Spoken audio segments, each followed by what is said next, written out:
Et on vous retrouve en pleine forme pour mettre en avant le dynamisme de la filière sous la forme de nos désormais traditionnelles remises de trophées.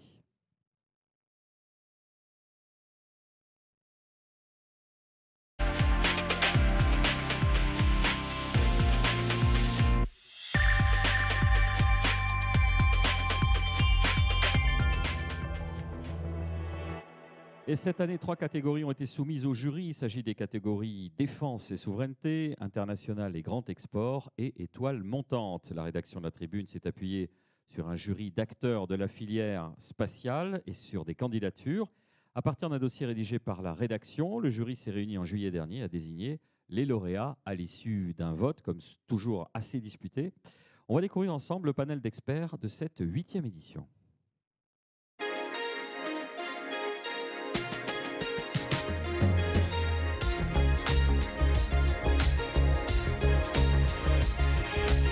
Thierry Cotel, conseiller régional de la région Occitanie-Méditerranée.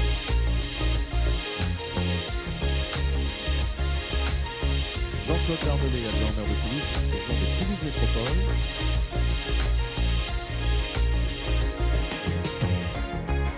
Jean-Marc Elvic, directeur innovation et connect à la direction de la stratégie de Toulouse.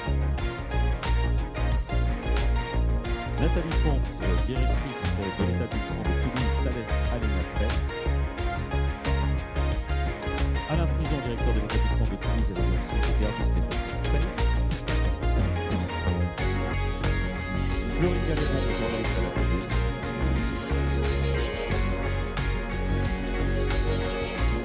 Et enfin, Catherine Lambert,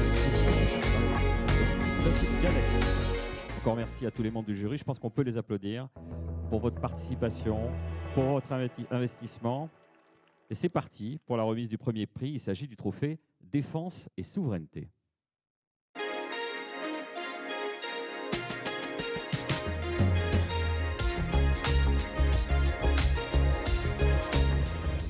Ce prix récompense une entreprise qui œuvre à l'indépendance de la France, aussi bien sur le plan militaire qu'industriel, à travers un projet dans le secteur du spatial.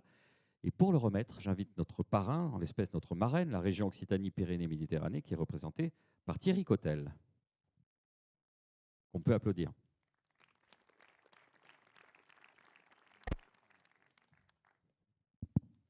J'ai pas fait la petite musique de monter à la bouche. Mais Thierry, la région Occitanie a adopté en juin dernier une stratégie de soutien à la filière défense. Vous l'aviez rapidement évoqué lors de votre interview, votre discours introductif. Dans ce cadre, quelles initiatives vont s'adresser particulièrement aux acteurs du spatial ? Oui, donc il s'agit d'un contrat de filière souveraineté et défense. On a voulu mettre en avant et surtout aider les entreprises du secteur de la défense, voire même un certain nombre d'entreprises qui ont une dualité en termes économiques, donc permettre, surtout dans le contexte actuel, qui n'est pas celui d'armer la région Occitanie, je vous rassure tout de suite, mais qui est plutôt celui de profiter en fait de l'activité économique qui va être directement liée à cette volonté de réarmer dans un certain nombre de pays. Donc il faut que les entreprises soient évidemment au rendez-vous pour pouvoir capter ces marchés-là, et notamment en région Occitanie. Donc c'est la raison pour laquelle on a doté de plus de 200 millions d'euros ce contrat de souveraineté de filière défense, et de permettre aussi, évidemment, dans ces 200 millions d'euros, de pouvoir flécher une dizaine de millions d'euros propres au secteur spatial. Vous vouliez aussi faire un petit focus sur Nereus ? Oui, alors une petite pub, mais c'est aussi d'actualité par rapport à ces questions de défense et de sécurité. Depuis maintenant 4 ans, on organise les symposiums européens. Alors je rappelle que Nereus est une association de régions européennes, hein, plus de 25 régions dans 9 pays différents.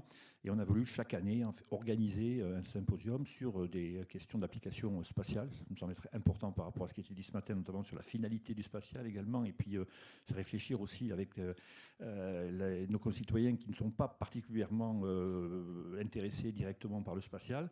Donc on organise ça, on l'a fait en région Basilicata en Italie, on l'a fait l'année dernière à Toulouse, et cette année on le fait à la région des Açores. Et la thématique est défense-sécurité, comme on a eu l'année dernière eau, énergie, et 2 ans auparavant la partie tourisme et agriculture. Tout ça pour montrer que les applications spatiales sont un élément aussi important pour la vie de nos concitoyens. Merci Thierry. Sans attendre, on découvre ensemble les nommés dans la catégorie défense et souveraineté.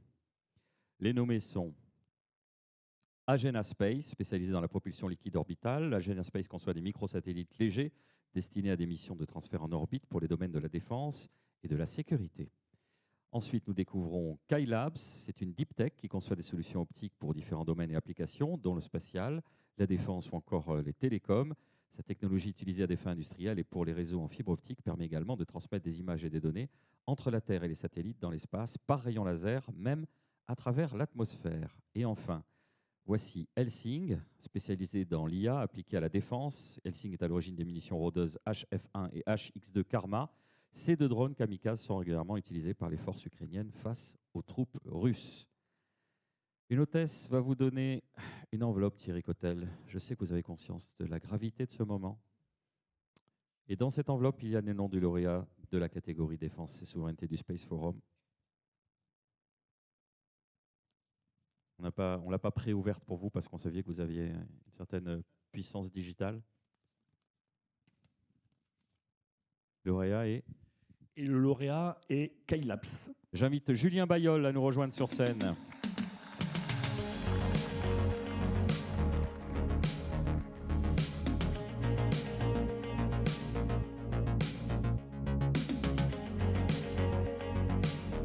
Il y a toujours un petit doute qui nous étreint. Sera-t-il bien là? Mais il est là. Vous pouvez prendre un micro aussi, Julien. Merci vous beaucoup. êtes chef de projet chez Skylabs. Vous représentez aujourd'hui Jean-François Morizur, le PDG, qui n'a pu être des nôtres aujourd'hui. Skylabs, c'est basé où? On l'a vu rapidement, mais... Donc, Skylabs, on est effectivement une PME basée à Rennes. Donc, le siège est à Rennes. On a également un bureau à Paris. Peut-être demain à Toulouse. Vous entendez mon accent. Vous allez militer pour qu'il y ait un bureau à Toulouse. Voilà, exactement. Non, mais Rennes, ça montre que le jury n'est pas sectaire. Et ça, c'est beau. Parce que le spatial, c'est partout en France. Merci. Vous allez vous présenter devant d'autres photographes. Non, ils sont bien là? Voilà, il faut vous rapprocher. Il faut qu'ils se mettent sur la pointe des pieds. Pourquoi? Non, c'est bon? Merci beaucoup. On applaudit Skylabs. Merci à vous. Merci à tous les deux. On va à présent remettre notre deuxième trophée. Il s'agit du trophée international et grand export.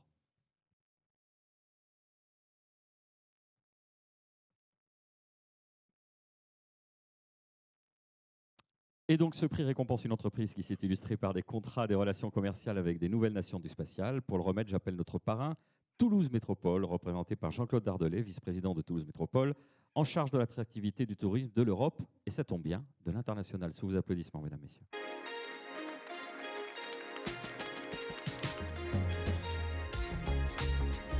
Bonjour à tous. On est au cœur de votre délégation, Jean-Claude, avec cette catégorie qui met à l'honneur l'international. Oui, au cœur de ma délégation et au cœur du sujet, si j'ai bien compris, puisque ce rendez-vous de la tribune, que je remercie, se porte sur le sujet de l'international. Alors, on a parlé tout à l'heure beaucoup de gros chiffres, de milliards, de dizaines de milliards, de centaines de milliards. Alors, nous, à Toulouse Métropole, on finance directement l'activité spatiale à hauteur de 10 millions d'euros par an. Je pense qu'on doit être la seule ville en Europe à mettre un montant pareil, sachant que la collectivité n'a pas la compétence légale pour financer des entreprises en direct.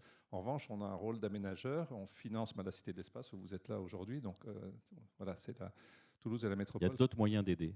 Il y a d'autres moyens d'aider. Il y a aussi l'agence d'attractivité que je préside, qui s'appelle Toulouse Team, qui a des nombreuses équipes et qui vont participer à des salons, à des conférences, etc., ou qui font venir des délégations. On a reçu, pas plus tard qu'il y a moins de 15 jours, on a reçu 3 délégations, une lettonne, une danoise et puis une coréenne.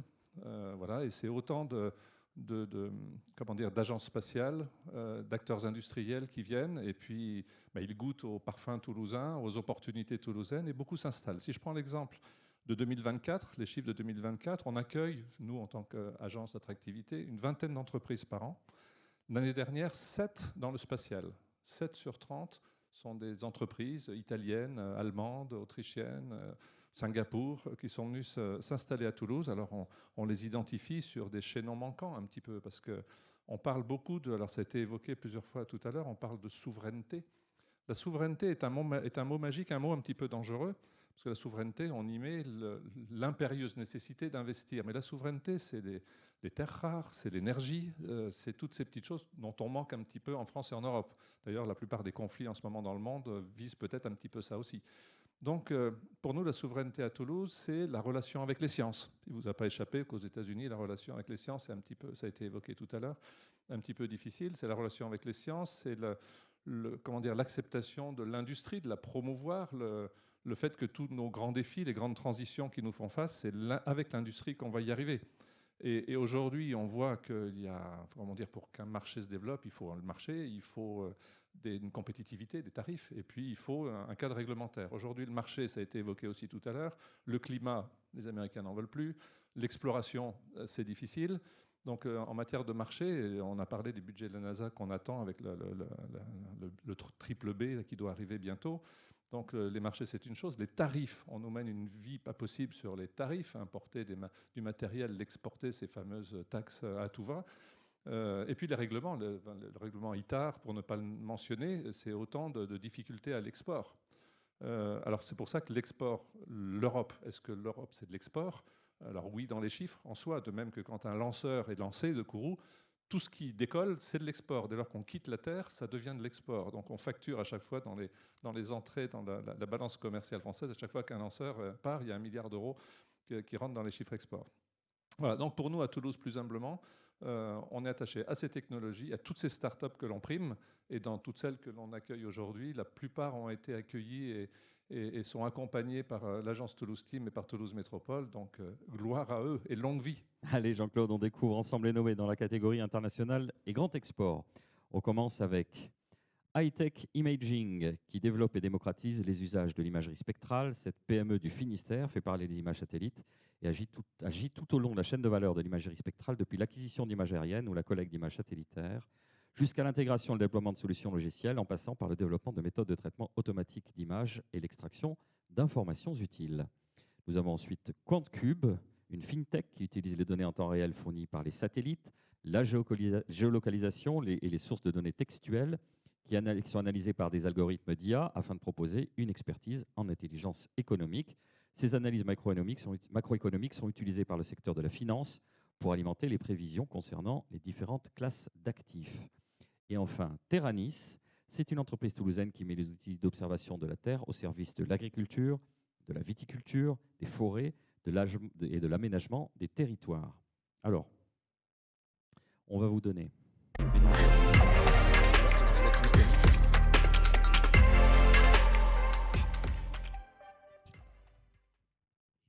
Je vais y arriver. Hein. C'est délicat quand on tient un micro en plus. Ah oui, ça c'est la méthode alternative. Oui, vous avez disrupté l'ouverture de l'enveloppe et ça c'est beau. Le lauréat de la catégorie internationale Grand Export est QuantCube. Pierre Dupré, Data Scientist chez QuantCube, merci de nous rejoindre sur scène.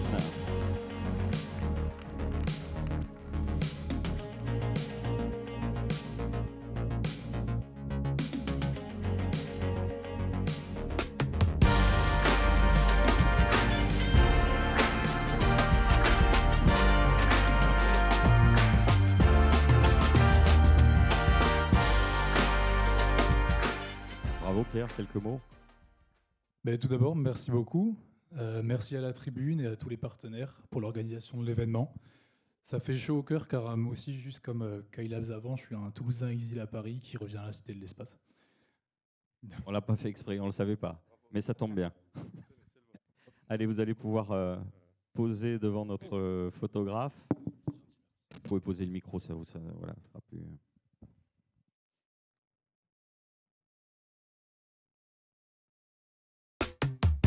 Et on est bon, merci à tous les deux, merci à vous, au plaisir, à bientôt.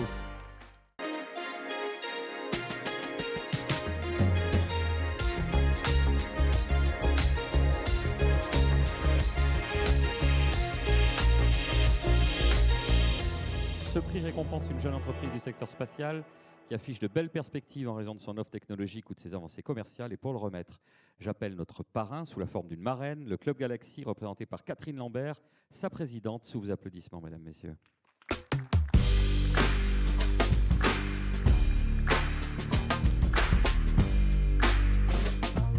Bonjour. Catherine, on sait que le Club Galaxy fait feu de tout bois avec de nombreuses rencontres. Quelle est son actualité ? Oui, on a donc le Club Galaxy, pour ceux qui ne le connaîtraient pas, a pour vocation de réunir l'écosystème en région, c'est-à-dire qu'on on réunit les chefs d'entreprise ou d'organismes donc de recherche et de formation en Occitanie. Et donc la nouveauté, c'est qu'on a un CA donc, qui a été renouvelé en juin, avec une volonté de s'étendre sur la partie Montpellier aussi, et donc faire venir et travailler avec des entreprises de Montpellier. Donc ce qu'il faut voir, c'est qu'au Club Galaxy, notre objectif, c'est de créer du lien entre les membres, de valoriser la dynamique et d'insuffler de nouveaux projets, de nouvelles coopérations entre les membres. Vous remettez aussi depuis de nombreuses années le fameux prix Galaxy et vous souhaitiez mettre l'accent sur l'appel à candidature en cours.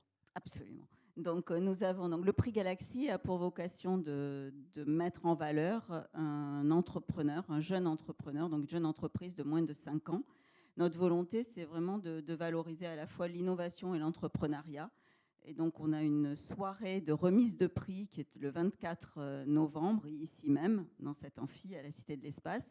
Et donc, on a un appel donc, vers ces entreprises qui souhaiteraient candidater à ce prix, donc qui est ouvert jusqu'au 19 septembre. Donc n'hésitez pas à en faire la promotion autour de vous, donc pour que nous ayons de bons candidats au prix Galaxy 2025. Et justement, on va découvrir ensemble les nommés de 7 catégories pour le Space Forum de la Tribune qui s'appelle Étoile montante. Il y aura peut-être une intersection d'ailleurs. On découvre tout de suite le premier nommé, c'est la société Ground Space. C'est à Montpellier qui développe des solutions clés en main de gestion et de surveillance du spectre radio utilisé par les systèmes spatiaux en orbite terrestre. Nous avons ensuite Space Locker. Alors, l'ambition est belle, hein, devenir le Airbnb de la mission spatiale. C'est fondé en 2022, spécialisé dans l'hébergement en orbite et les satellites partagés. Je vous laisse un peu découvrir la société. Et enfin, nous avons Univity, qui s'appelait avant Constellation Technologie et Opération, qui ambitionne de développer et de mettre en service une constellation de satellites de télécommunications afin de fournir à toute la planète un accès Internet haut débit, de faible latence et abordable. On va vous remettre une enveloppe, Catherine.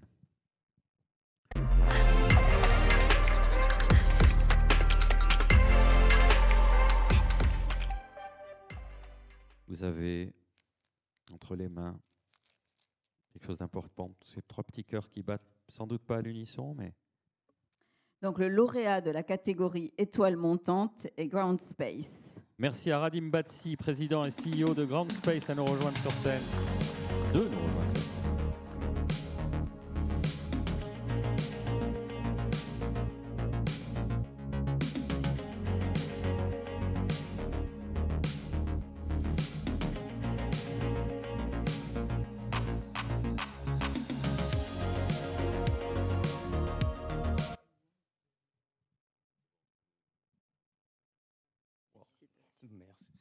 Merci tout le monde. Et, comme vous avez constaté, je suis également toulousaine. Ça fait 3 sur 3. Notre président Radim Badzi ne peut pas être là. Ah oui, d'accord, je me disais l'accent. Rob Faulraker, cofondateur. Très bien. Je voulais remercier le BIC de Montpellier qui nous a soutenus, le ISA-BIC, Aerospace Valley, Crealia, la Fondation Van Allen et le Club Galaxy. Voilà. Merci beaucoup. On peut vous applaudir. Vous êtes, pardon, rappelez votre nom. Rob Faulraker. Parfait, je ne vais pas le répéter, mais c'est bien. C'est Ground Space. Mettez-vous là pour la photo avec notre photographe. Non, c'est bon? Rapprochez-vous.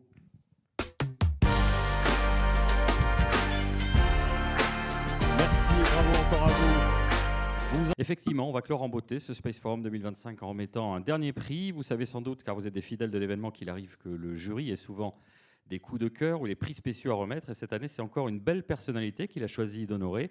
Merci à Sandrine Martinez de me rejoindre pour le remettre.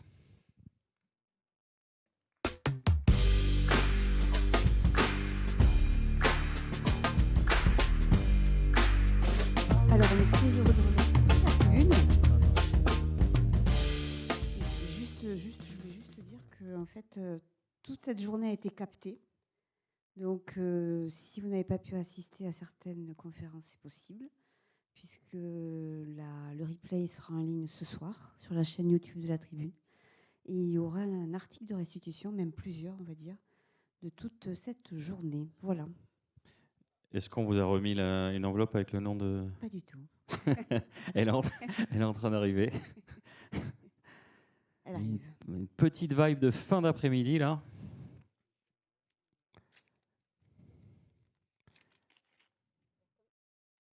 Oui, Comme c'est un repêchage, non, une manière de voir les choses, mais c'est en fait une nominée qu'on a voulu mettre en lumière. On espère qu'elle est toujours là.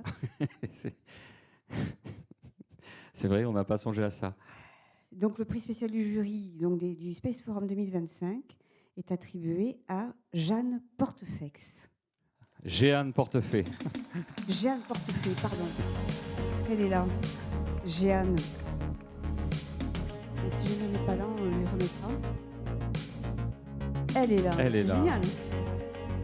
Bravo à elle.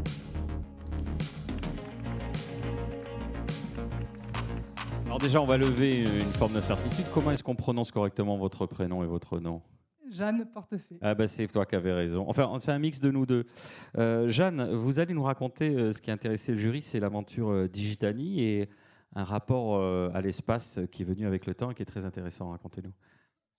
Oula, je ne sais pas par où vous démarrer, mais le rapport à l'espace, on a beaucoup parlé aujourd'hui de données qualitatives et de données souveraines. Voilà, on fait ça. On produit de la donnée géographique, on produit de la donnée qui sert à entraîner des modèles.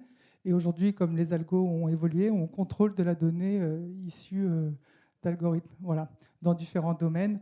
On a démarré avec le CNES, avec une personnalité, Jean-Marc Delvinte, qui a cru en nous au démarrage de Digitani. Et voilà, depuis, on a étendu un petit peu nos compétences et notre champ d'activité. En tout cas, c'est une reconnaissance du milieu. Donc bravo à vous. On va vous demander de vous positionner devant notre... Pardon, une petite précision. Ah bah avec je sais plaisir, qu'on est un petit peu en retard, mais on a... j'ai oublié de préciser, et c'est vraiment ce qui est important, c'est que cette donnée, elle est produite par des personnes qui sont en parcours d'insertion et des personnes en situation de handicap. Donc grâce à la production de cette donnée et à cette activité, on crée de l'emploi pour des personnes qui cherchent un avenir professionnel, et surtout on crée des vocations dans la géomatique. Bravo pour cette initiative. Très belle initiative.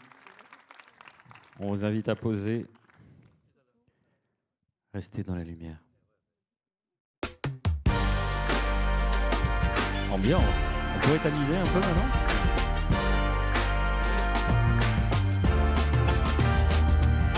Merci beaucoup. Cette 8e édition du Space Forum de la Tribune s'achève. Merci de votre fidélité. Merci aux équipes de la Tribune et notamment Florine Galéron, Michel Cabirol et Françoise Boissé pour leur investissement de tous les instants pour en faire un succès.